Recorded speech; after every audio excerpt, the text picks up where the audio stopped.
سلام بینندگان گرامی، خوش آمدید به برنامه خبری تلویزیونی آسیای مرکزی. سرحد مهمترین خبرهای امروز. دادگاه شهر سن پتربورگ قرار دادگاه زینه پایانی درباره اخراج زرینه یونوسووا از روسیه را به تغییر گذاشت. مقامات تفتیشات چندی از نزدیکان شاعره جابیروا را مورد پرسش قرار دادند. باز یک جوان با اتهام عضویت در سازمان‌های تروریستی جماعت انصارالله و حرکت اسلامی ازبکستان 8 سال و 6 ماه زندانی شد. دادگاه عالی حکم 16 سال زندانی شیخ تیمور را به تغییر گذاشت. 8 سند همکاری و عنوان فخری دادکار فلسفه و اقتصاد جریان سفر دولتی امام علی رحمان به پاکستان. کمیته دین آوازخوان معروف فرزانه خورشید را به 4,500 سامان قسطی جریمه کردن دارد. تیم منتخب فوتبال تاجیکستان دسته منتخب بنگلادش را با حساب کلانی 5-0 شکست داد. دادگاه شهر سنت پتربورگ قرار دادگاه زینه پایانی درباره اخراج زرینه یونوسووا از روسیه را به تغییر گذاشت. 12 نوامبر سود سنت پتربورگ قرار کرد که شهروند تاجیکستان زرینه یونوسووا که طفل 5 ماهه او از دست پلیس و طبیبان این شهر به طور اسرارآمیز به هلاکت رسیده است، ظرف 5 روز آینده روسیه را ترک کند. طبق این قرار اگر در مدت معین شده زرینه از پتربورگ خارج نشود، خدمات مهاجرت این کشور دوباره او را به بازگشتگاه میبرند و زوراً از مرز خارج میکنند.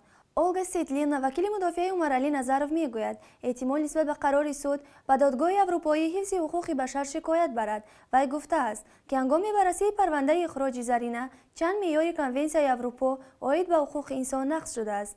اینجا سخن قبل از همه درباره حقوق داشتن و زندگی و احترام حیات عائلوی شهروند 21 ساله تاجیکستان می رود. در مرافعه سودی زرینه یونوسووا ابراز نموده است که در دادگاه اول ترجمانش از روسی نه به زبان تاجیکی بلکه به زبان ازبکی ترجمه می کرده است. یونوسووا به ترجمان گفته است که او را نمیفهمد. ترجمان باشد در پاسخ ابراز نافهمی کرده است. همچنین زرینه دیروز در دادگاه گفته است که خیلی ترس خورده بود. از این رو متنی را که ترجمان در دادگاه اول برایش پیشنهاد کرده است امضا گذاشته است. در مرافعه همچنین درباره پروتکل پلیس مورد طفل پرتاوی بودن عمر علی مرحوم بررسی شده است. وکیلان مدافع میگویند و اصلا پرتافته شده نبوده، همیشه سر دست زرینه بود. همان روزی که عمر علی را از مادرش جدا میکنند، مادر کلان طفل مریسا نظرова به شعبه پلیس اسناد معین کننده هویت کودک را پیشنهاد میکند. یونوسووا گفته است که هرگز پسرم را با خواهش خود به آنها ندادم. آنها زوراً او را از من کشیده گرفتند. به من حتی امکان ندادند که سرش را پوشانم. او را از دستم زن کارمند پلیس گرفت. در اداره پلیس من خیلی ترسیده بودم. نمیدانستم آنها از من چی میخواهند و چی میپرسند. من همواره برای کودکم میاندیشیدم. در همین حال ژورنالیست و عضو شورای حقوق انسان در نزد پرزیدنت روسیه ماکسیم شفچنکو قرار است را شرمندگی نامید و اظهار داشت که آن مغایر با همه معیارهای بشری است. شفچنکو در تعجب است که تا حال کارمند پلیس الکسیف را تفتیشات نپرسیده است. مقامات تفتیشاتی پایگاه 201 روسیه در تاجیکستان دیروز چندی از نزدیکان شاعره جابیروا از جمله مادر و ازنش را مورد پرسش قرار دادند. جسد این شهروند 22 ساله تاجیکستان 9 نوامبر سال جاری بعد 4 روز گم شدنش از پرتوگاه پایگاه 201 روسیه در محله گپرزیم دوشنبه پیدا شد و حالا در قتل او افسر همین پایگاه ایوان شرباکوف عیبدار می شود. تحقیق قتل جابیروا به دست داشتن افسر روس در این جنایت را مقامات تفتیشاتی پایگاه حربی روسیه به عهده دارند. تبر رادیو آزادی با تکیه به منبع خود خبر می‌دهد ایدیگول عظیمووا مادر شاعره جابیروا از جانب مفتشان مورد پرسش قرار گرفته است. ضمن دیدار ایدیگول عظیمووا از مفتشان سوال کرده است که بنا به اطلاع دریافتیشان گویا 4 سرباز روس دخترش را به خوابگاه نظامیان روس برده‌اند، اما چرا یک نفر یعنی ایوان شرباکوف در این قضیه عیبدار می شود؟ مفتشان در پاسخ گفتند که 3 نفر دیگر نیز بر اساس این پرونده پرسیده شدند، ولی آنها گفتند که وقتی وارد خوابگاه شدند هر کدام به اتاق خواب خود رفت. به نقل آنها گویا ایگور با شاعره به اتاق وی رفتند. من میگم شونه که 4 کس گناهگار چی ده 4 کس نقپیدید نآوردید. میگه که این 4 کس آمده است و خونش برفته است. من گفتم این دروغه، این مافیا رفته است بین شما. گفتم گفتم این دروغه. همون 4 کس چی خیلی باید در آورده در کامera در اومده در 4 کس در اومدن در کامera در بوده و این روز باید در خونش میرفته چی خیلی در دوری کامera و خونش میرفت او را آدم فرومده رفتن میگرفت. گفتم این دروغه. گفتم هیچ کار کردگی دختر من توقع کردگی نیست.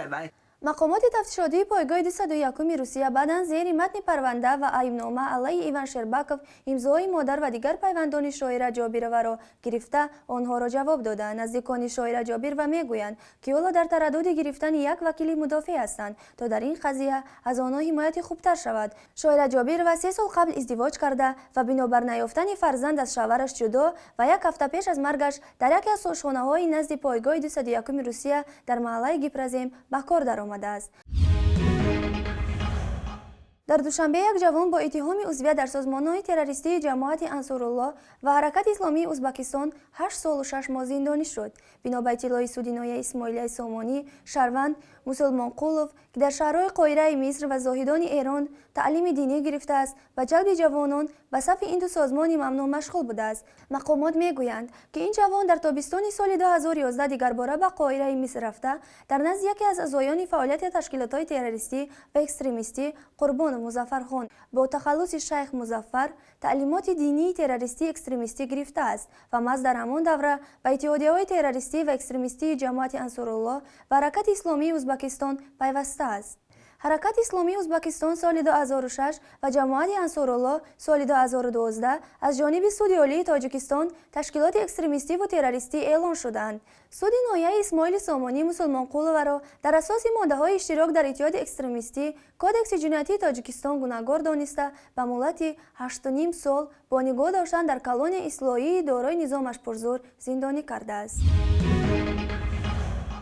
محکمه نهایی دادگاه عالی شکایت کاساسیونی سید مهدیخان ستارов معروف به شیخ تیمور را بررسی کرده حکم 16 سال زندان و جریمه در حجم 60,000 سامانی را به تغییر گذاشت.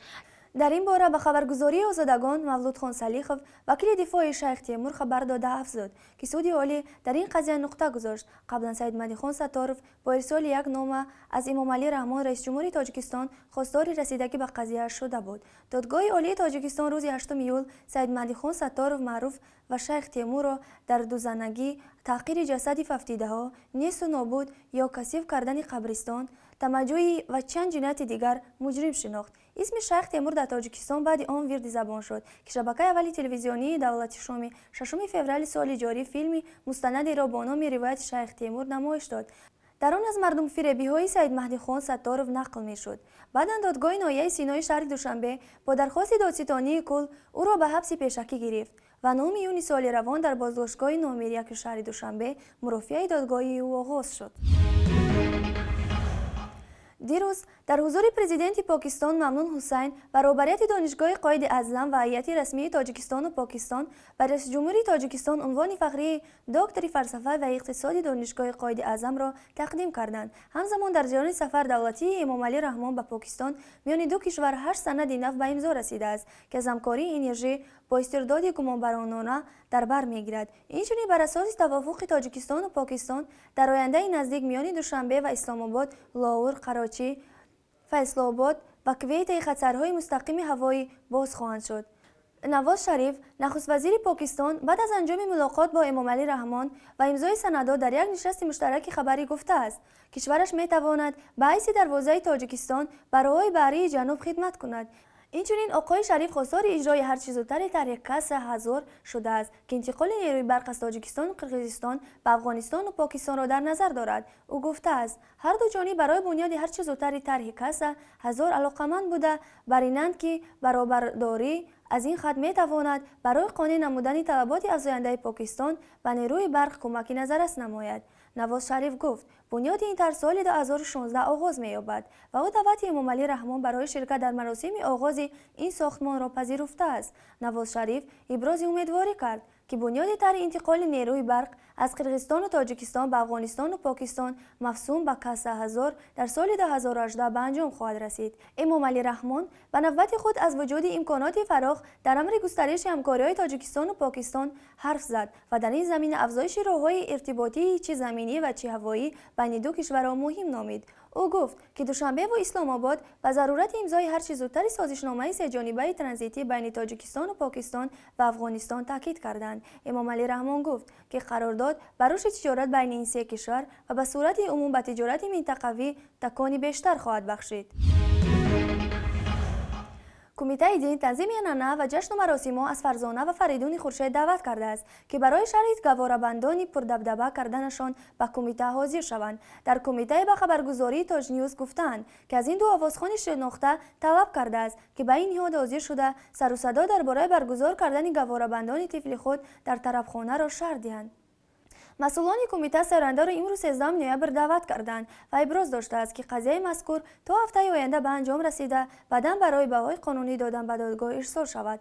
اگر گواره‌بندانی طفلانی دو آوازخوان تاجیک در طرفخانه اثبات شود، آنها را تا 4,500 سامانی جریمه انتظار است. طبق قانون درباره تنظیم عنعنه و جشن و مراسم گواره‌بندان تنها در دایره عائله باید برگزار شود، اما فرزانه خورشید در شرح این حالت گفته است آنها مخصوص مراسم گواره‌بندانی برگزار نکرده، بلکه در توی ختنه‌سوری 3 پسر بچه گواره‌بندانی طفلشان را نیز برگزار کردند.